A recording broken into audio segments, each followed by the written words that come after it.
Today, I will conduct an interview with Miss Queen, the owner of Tadika Gadong Perdana. First of all, thank you Miss Queen for taking the time to meet with me for this interview. Without further ado, let me start my first question. So can Miss Queen briefly introduce herself? So hello Ching Min, my name is Queen, the principal and the owner of Tadika Gadong Perdana, and I'm very honored to be here to conduct this interview. Okay, thank you Miss Queen. Let me continue with my second question. Can you share with us about your business and why do you devote yourself into business?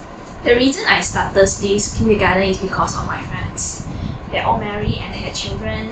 At the time, they complained to me that they were busy at work and had no time to take care of their children. They hope that there is a kindergarten in their residential area so that they can send their children there. And it's more convenient to pick up the children after they get out of work. So I was thinking that maybe I could open a kindergarten in my own community. Then I quit my job as a teacher and started looking for suitable locations in my residential area.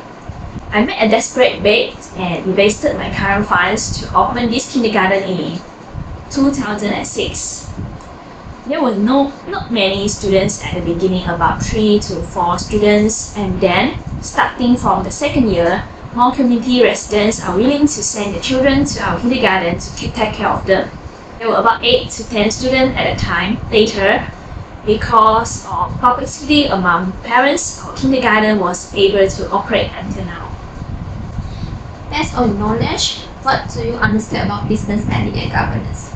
Well, based on my knowledge as an owner, business ethics and governance are like a set of rules that my employees are required to follow, and it shows company directions and integrity, and it can help us to build trust with parents and community. It is one of key elements to keep the business running.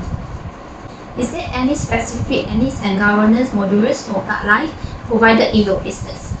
Yes, there is. Although it is imperfections, we do have.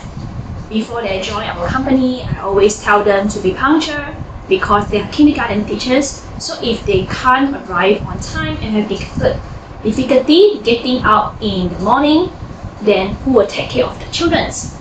So for these reasons, I will give some rewards and penalty to employees based on their performance every month.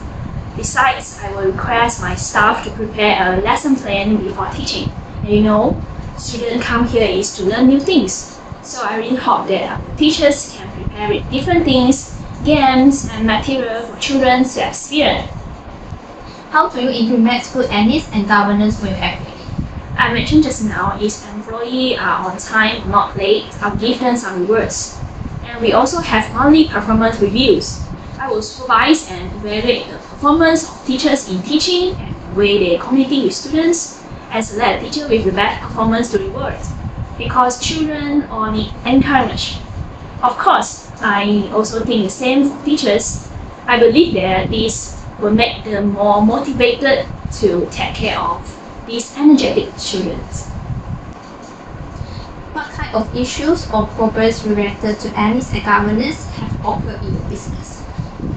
The main problem is their style of handling things and the way they speak with students or parents.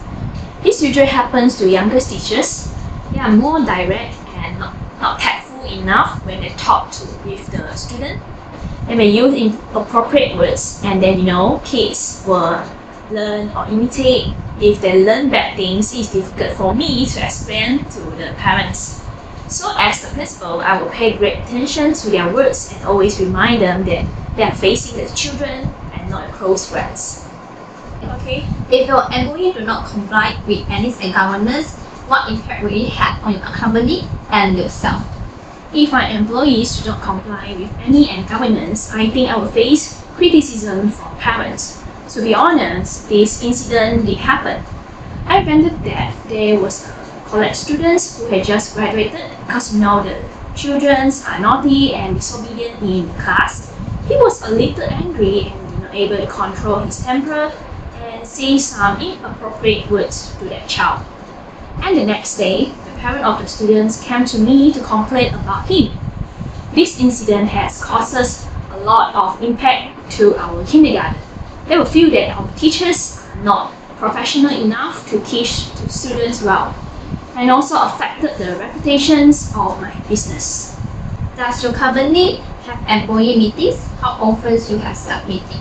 Yes, we do, usually once a month. The meeting is mainly about the monthly performance of the employees. If there is any festival celebration in that month, then we will discuss the preparations. My last question is, what advice would you like to make to other companies owner about the importance of implementation business ethics and governance? My advice is to have an ethical standard is very important for a company, employee as well as me as an owner. It can drive employee behavior and can help deal with ethical issues, motivate them to perform their roles with integrity. And for the company, I think it can help to maintain a positive reputation. That's all for me. Thank you so much.